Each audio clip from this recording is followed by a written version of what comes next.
welcome to my channel. So if you're anything like me and you hang out in the corners of the internet I hang out in, then last week you might have witnessed this event right here.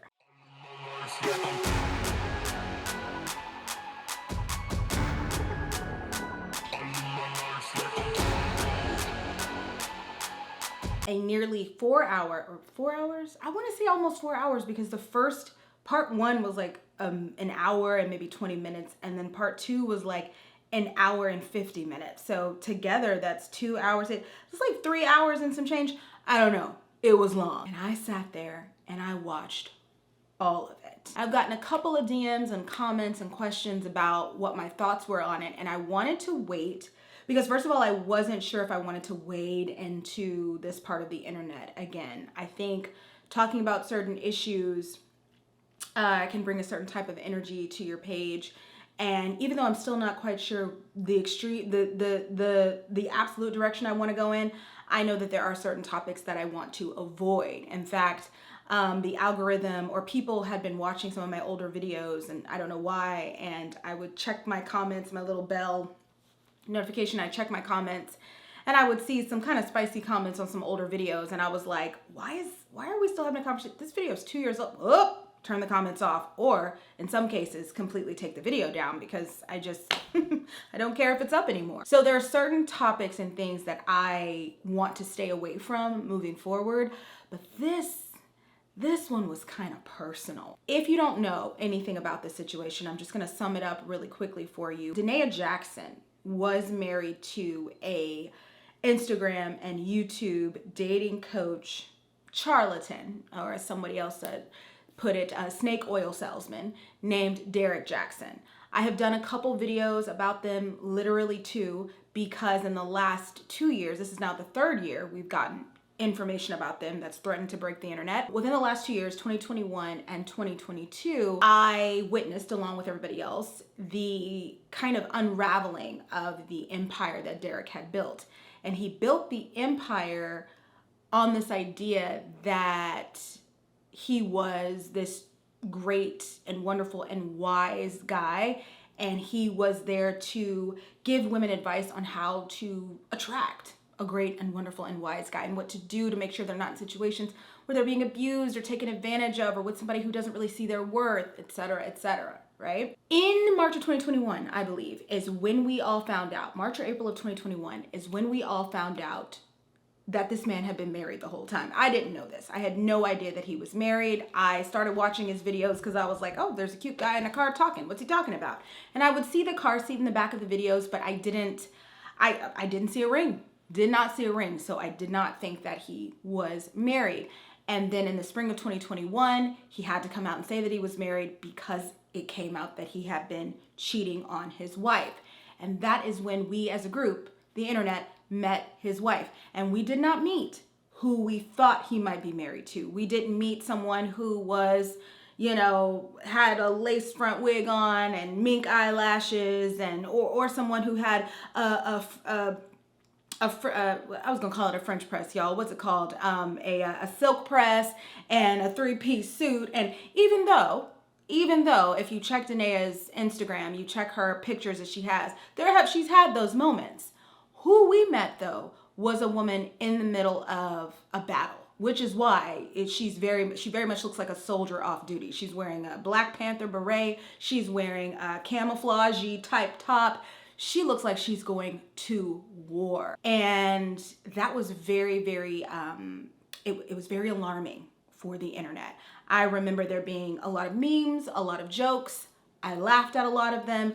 And I also remember it bringing a lot of focus that had not existed before onto his wife, onto Danae. And we all went as a group and looked at our social media and saw and witnessed something that was not the norm, something that you wouldn't expect. She was very, very open about some pretty dark stories that she'd lived. She was very, very open about, she was open. She was open. And something that I have come to learn about being open and transparent with certain experiences when it comes to what you share with strangers, especially strangers on the internet. Transparency can be powerful, it can be good, it can be used to build communities, but it can also make you radioactive, because if people can't relate to what you're saying or why you would say it, they are going to do their best to make you seem like the craziest crazy in the village. And once you're stamped with that label, crazy, people write you off. And that is what happened with Danae. I think we all witnessed that, right? If you were around at that time, you witnessed people saying basically, I don't know what was going on in that house, but whatever was going on, she ain't right. Pretty much, I believe social media wrote her off. She was a joke. She was constantly at war, constantly at battle. I remember she would post a lot, and one day, arguing with whatever. And I'm not going to deny or doubt that she was probably getting a lot of heat, probably a lot of folks in her DMs, probably a lot of folks in her comments. I remember my various videos that have gotten a response, and I've had to look and block and do whatever, right? Just the other day, let me turn off this comment section because people are humming and coming. When people encounter something they're not familiar with and it makes them uncomfortable, you're gonna hear about it if you were the person that created that. So that happened in spring of 2021. And then in spring of 2022, the social media universe was hit again when Derek came out and announced that he was getting a divorce from Danae. And he only announced it after he was caught at Art Basel with another woman who was leaps and bounds away from who Danae was becoming and trying to be online, talking about having a holy girl summer and every post being about her Christian faith and her beliefs. And Derek supposedly is this man of God and they go to church. I talked about this before in another video that I posted last year when it first happened, but I've never had the greatest of opinions about him. These two situations didn't help, but I think I, along with the rest of the internet, have always been somewhat worried about her, and also just aware that she wasn't really doing herself any favors with the things that she was posting, and kind of confused at what she was going to do going forward. Enter Laterris and his YouTube platform, Dear Future Wifey. So I did not know anything about this platform really before. The only thing I knew was this clip right here. He's a good father. He is, and he has the best intentions for you. His plans are to prosper you, bring you to an expected end, but your life does not. Oh my God. Oh my God. Bruh. And yes, I do go back to it over time and I watch it, and I just now recently realized that this young woman was not wearing a headband wig. If you go back and you look at it, her wig cap is blue, which means that her wig had been actively falling off for a while before it just jumped ship and flew behind that couch. And so I got to give her credit for even allowing that to stay in the interview. I mean, my God, that's something like that actually happened to me once. I was teaching a study hall and I laughed and my wig came off in the hood of my jacket, but the children were turned around. Okay, and I quickly put my hood on and went into a adjacent room and got my wig together and walked out like nothing happened. I cannot imagine. Anyway, so kudos to her for not telling him to edit that out, or for not being like, we have to refilm the whole thing, whatever. But that's all I knew about his platform. And I had seen some of the other videos kind of, but I wasn't really like a fan. I didn't really follow it. Since this interview, I've come to know who he is, and I'm so happy that he was the one that reached out to Danae and allowed her to tell her story, because Laterris is the kind of person that you need when you have been knocked out of the social media ecosystem and declared a disposable. So let me explain what I mean by the social media ecosystem. This is a year of my life where I have begun to really more cognizantly examine my relationship to the internet. If you had asked me my first year what was going on, I didn't know. I was free falling, flowing through the wind, whatever, throwing videos at the algorithm, see what stuck, see what people would watch. That was my deal. If you'd asked me the second year what was going on, I didn't know. I just was like, let me grow an audience. Let me get as big as I can get. I want to be an Instagram, YouTube, and TikTok girly. I want to have. Now, if you ask me what's going on, to me, less is more. I don't have a TikTok account anymore. I don't have a Twitter. I've debated what to do with my Instagram. I think Instagram is, it is what it is. But overall, I understand that when it comes to the social media ecosystem, I as a creator, give content out in various platforms for people to consume. And every time they consume it, the third part, the part that dictates how my future as a creator will really unfold, happens. And if that part goes badly,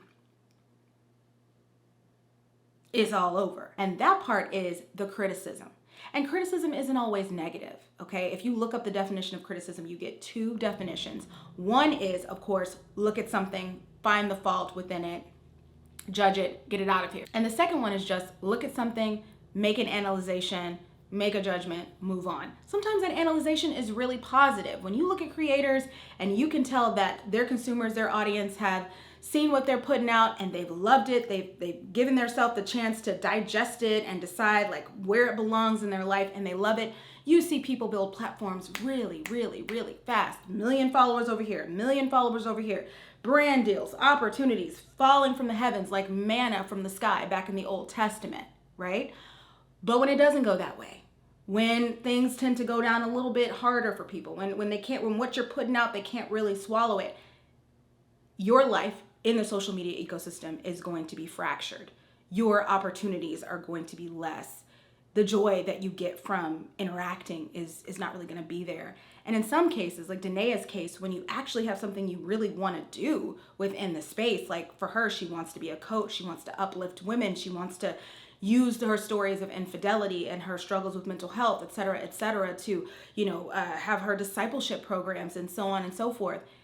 You got to have a good relationship. You have got to be in cahoots with that ecosystem. So I love that Lateris reached out and gave her the opportunity to restore her relationship, to bring honor back to her own name, because it wasn't like that. And I feel like in some cases, you do have situations where people have experienced just horrors, terrible things. But because they are able to rebound, they are able to move through, they are able to recover, they're able to use those things for good. And if you can't change the audience that you're trying to help, if you can't change their perception of you, then you can't do the good you were sent to do. So I love that Lateris reached out. I also love that it was him because he is a man in a position, he can be very powerful. To me, I think he's like the anti creator who departed this earth last spring. You know who I'm talking about. But he's the anti. He is somebody who has done his own wrongs. He admits to the infidelity he did in his marriage. He is somebody who has had to go through healing. He chose to go through healing through the biblical means. He chose to see therapists. He chose to do that in private. And he is somebody that, because he's been there, because he's hit rock bottom, he understands situations where people should be offered grace. He reminds me of conversations that specific creators were having earlier this month over on TikTok, whenever there was an issue that happened with some younger creators and a cosmetic company. And if you know what I'm talking about, you know what I'm talking about. If you don't, I'll explain. So there was this company. It's called Tarte. It is called Tarte. Tarte Cosmetics. And for whatever reason, in the past year or so, they've decided to revive the influencer brand trips that are, I guess, used to happen back in the day. People kept saying that they're reminiscent of the dote trips that used to happen. I was not paying attention to any of that on the internet at that time, so I don't know what they're talking about. But I do know that Tarte started off the year by taking girls to Dubai. Then it took girls to Turks and Caicos. Recently, it took girls down to Florida for the F1 race. I didn't know what that was either. I don't know anything. But anyway, it took girls there. And one of the young women that was supposed to go, a Black content creator, found out that her experience was going to be different than other people. And she got on the internet, because it's so easy to access the internet when you're feeling super emotional, and that should not be a thing, and I'll talk about that in a second. But she got on the internet in tears and was just like, I am not going with this company. I refuse to be made to feel like I'm less than, and I don't care if this damages everything and ruins the, she spoke from a place of extreme emotional reactivity because she was extremely hurt. And her speaking from that place of reactivity caused a firestorm. And not just her speaking, but also Tarte's actions. Why would you invite people and not give them the same experience? It was a mess. But the people that ended up getting gobbled up whole in the mess were other Black content creators. Some got gobbled up because they chose to side with the Tarte brand and to respond to anybody that had questions about that with arrogance and ignorance. And some got gobbled up because they acted in the moment, and when they realized they'd done something wrong, they decided to really try and move on by deleting all evidence of the trip or anything like that from their page. And people didn't like that, because in a lot of people's minds, when you make a mistake, especially on social media, you should be just drug out to the town square and tarred and feathered. Like, people really, really do not play with gaffes and mistakes and weirdo behavior on social media. And so what I loved about the whole situation was that you had creators who've been in the game for a long time. There was Julesy, there was Cheska Lee, there was a younger man who, I'm not sure of his name right now, but I'll put his handle up here, who not only have they been in the game for a long time, but they know what it's like to get criticized. They know what it's like to get dogpiled. They know what it's like to say something and have people attack you for it. And one thing they noticed was that a lot of the players in this situation were very young. A lot of them have done what a lot of people do on social media occasionally, which is say something, not think about it, or even if they've thought about it, upset someone in some way and create this firestorm. And Julesy said something really important. She said, asking people for accountability doesn't mean that we punish them forever. And I was like, ooh, that's a word, because accountability is such a buzzword right now. It's such a buzzword. But a lot of times what that means is people just want to see him punished. They want to see him drug out. They want to see him made fun of. They want to see him eaten alive. And that's not helpful either. What's helpful in situations like this is not calling somebody out consistently until they turn off their phone and run away and hide underground. What's helpful is calling them in. Hey, this is what you did. This is our community. This is what you did to offend us. We need you to renounce this behavior, and we would like to keep you in fellowship with us, because as the young man stated when he spoke on the event, we don't believe you are disposable. We don't believe we should just throw you away because of this mistake. And I loved that dialogue and that discourse, and I think all those creators still have their videos up about it, but that whole attitude reminded me of Laterras in this situation, especially when he said this in the interview with Danae. Oh, no one knows the inner struggle that you're going through. No one knew the abuse that you had come through. Haven't overcome it yet, but you have come through it. No one knew that here is this woman who never wanted to be in this spotlight is now sitting right here in front of the world being picked apart. Right. And that's the reason, Danae, I said I want to make sure that I had a makeup artist come make you look absolutely beautiful and like you needed it. But I said I want to make sure that they didn't have nothing to pick you apart from. I appreciate that. I appreciate all the care and the just basic human dignity and respect that you've shown me, which apparently is hard to get just being me. A lot of times whenever people get on social media and they just, I'm gonna make a video, I'm gonna make a tweet, I'm gonna say something, even if it's a video that sometimes that they've really thought about and they're like, okay, here we go. What we see as users, as consumers, we just see the tip of the iceberg. We just see the little bit, we just see the top. We don't see everything else.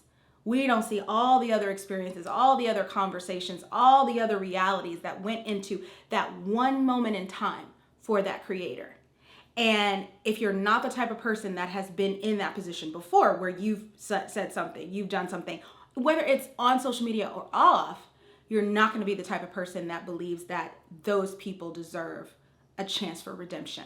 And so I think it's great that Laterras is in that space. I think it's great that he was a Black man that reached out to her. I think it's great that he was a Black man who has admitted to infidelity against his partner.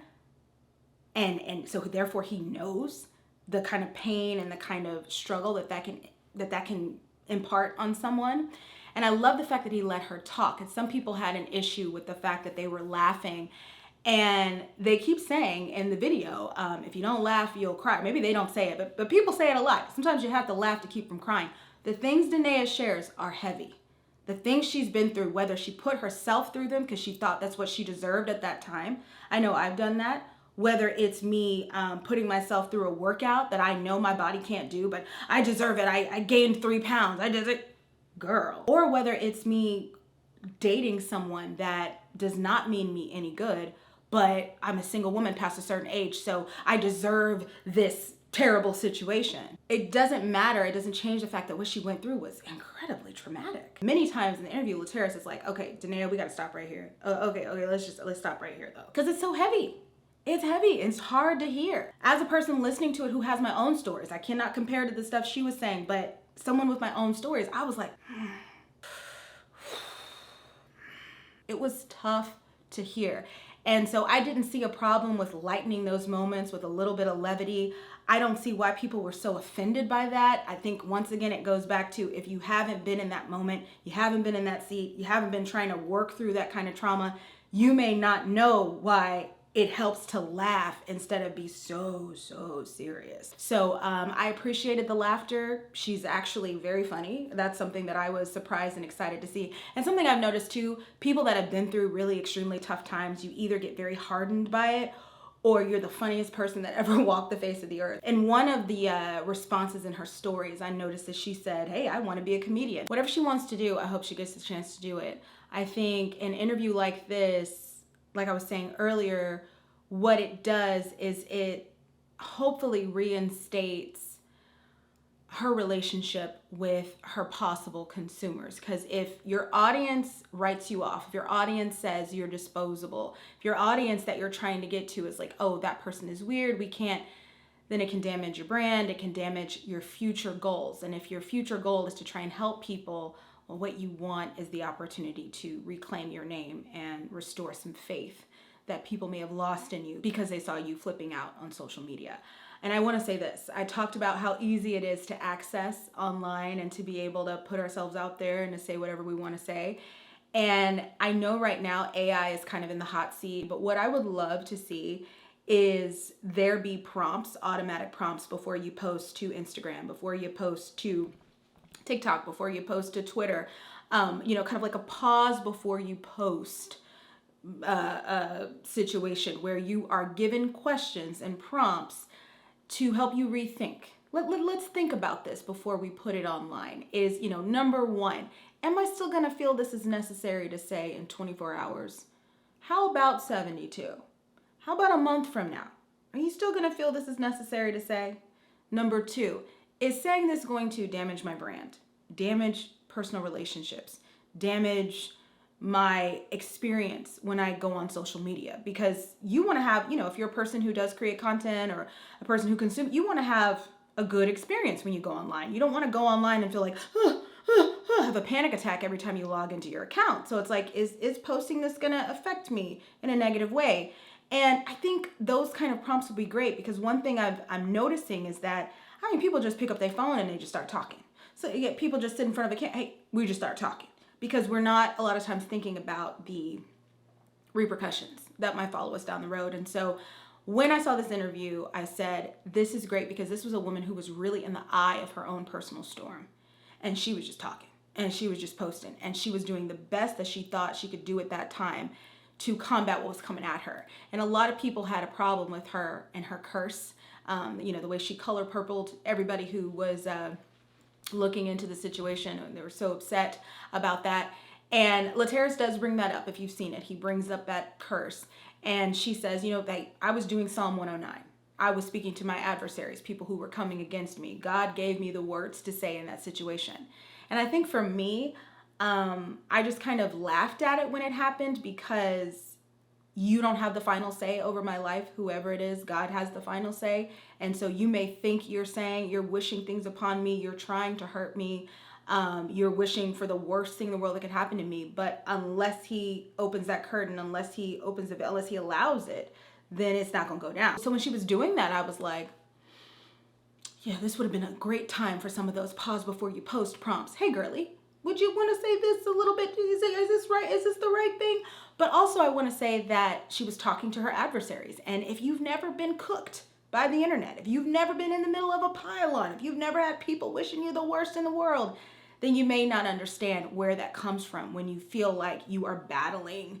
And you can see the opponent, because you can see their comments, you can see their DMs, but they're not face to face. And it's one of you and millions of them. And there was a person I talked to who said if she's really healed, she would know that that was wrong.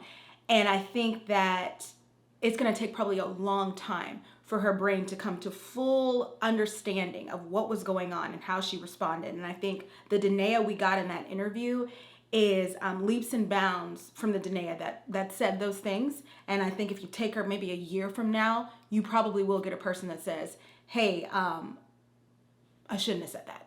That was inappropriate at that time, but here's where I was coming from. However, if you felt offended, I apologize, which is what I think a lot of people needed to hear. Anyway, I felt the interview was great.